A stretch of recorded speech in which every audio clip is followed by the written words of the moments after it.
Mzee Chicks is my name. Always here to see everyone who is doing chicken. Is of course I'm the world best chicken dad. If you've been following this journey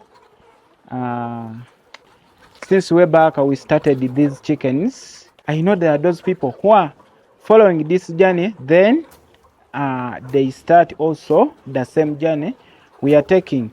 Our chickens have made week 12, and according to the schedule from the company we bought these chickens, at 12 weeks, of course, we have to debeak, and it is the reason why I'm here.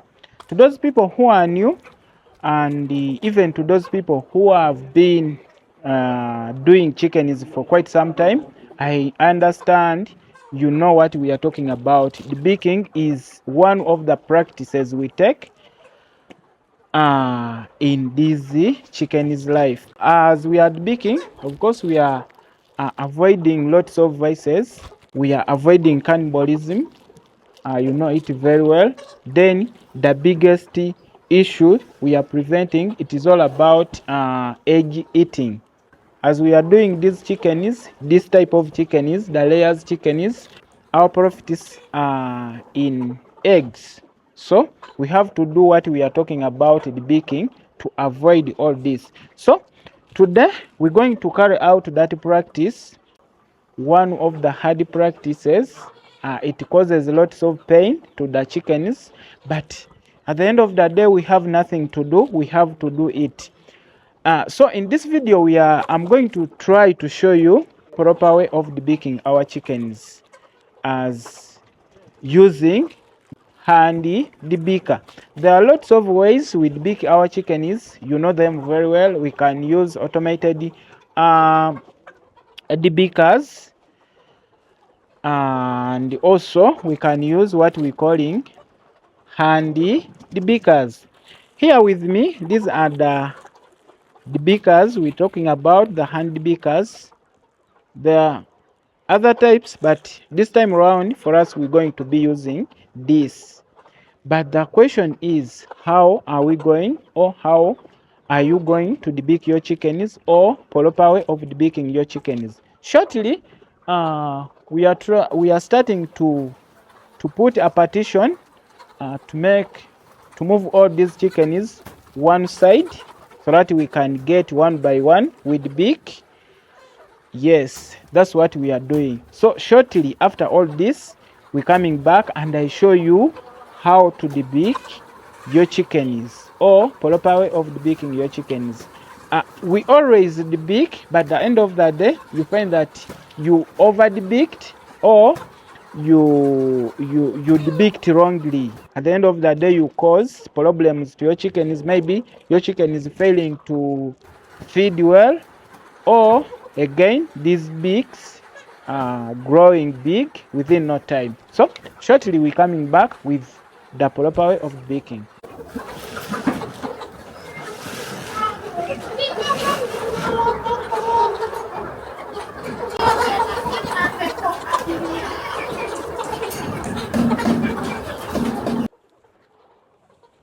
We've already divided these chickens, they are this side. Now we're going to our practice. We are talking about the proper way of debeaking. Now what we have to mind about it is all about its tongue, the tongue are there inside, and then we have to mind about these two, the lower and the upper beak. What we have to mind about it is all about not to let this lower beak longer than the upper beak. What we have to do, we divide this beak into three portions. First portion, second portion, and then the third portion. What we do, for us we trim the third portion. This is the pointing one. That's what we always debeak. And we mind, as we are debeaking, we have to do it very smart, minding about even the tongue, not to cut that tongue. For us we are using this handy debeaker. So what we do, Yes, what we do, we trim, but we do it once and smartly, not letting this down part may be longer than the upper part. And then we don't trim maybe in the second portion, we trim the first portion. So as we are going to do it together, guys.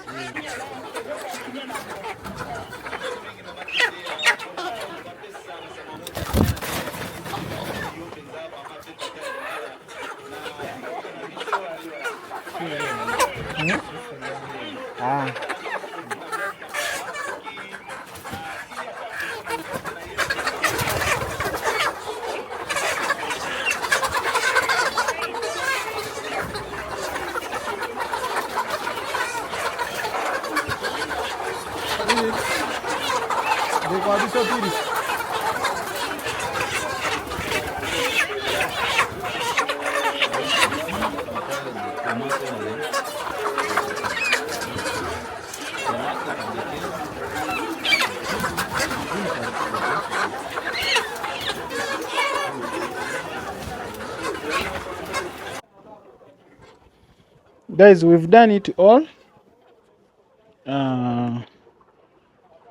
As you're saying, they are all awake. They are feeling bad. That's what I know. As I said, it is a very, very dangerous practice, but we have nothing to do with it. We've done it all. What is next then? Because what we need, it is all about to make them to chew as early as possible. So that there are 2 or 3 things we have to do according to my experience, or the trick I use always after debeaking these chickens. Starting from today, in their drinking water, there's already multivitamin within their drinking water. Then tomorrow, starting from tomorrow, we're going to be admitting some antibiotics mixed with the multivitamins. So they will be taking that water for up to 5 days. Then another practice I always do to make sure my chickens recover as early as possible, it is starting from tomorrow. I'll do it for 3 days. That tomorrow, the following day, and then the other day, I'll be allowing these chickens to feed for only 3 hours in a day. I don't know whether you're understanding, you're getting what I'm saying. I give feeds to these chickens for 3 hours in a day. I don't feed them the whole day. From morning, we give them water mixed with the antibiotics, with the multivitamins. Then at around 1 or around there in noon, we come, we put their feeds, we allow them to feed for 3 hours. Then after 3 hours, we raise our feeders just as you're seeing. This one will allow to give time these chickens to recover as early as possible. Because when you let feeds to be there, when you put their feeds for the whole day, they will be feeling hunger, and after feeling hunger, of course, they will be coming to feed. But whenever they come to try to feed, they will be causing pain, or they will be bleeding again. So what we do, we allow them to feed for only 3 hours in a day for 3 days. So the rest of the hours, we just raise these feeders just as you're saying. Then we make them down. We make the feeders down just for those 3 hours we are talking about. So those are some of the tricks we always do, or I always do, to make sure I receive a quick recovery to my chickens. So guys, I think we've picked something. Just pray for me, my chickens recover as early as possible. Lots of love, Mzee chicks. Set out.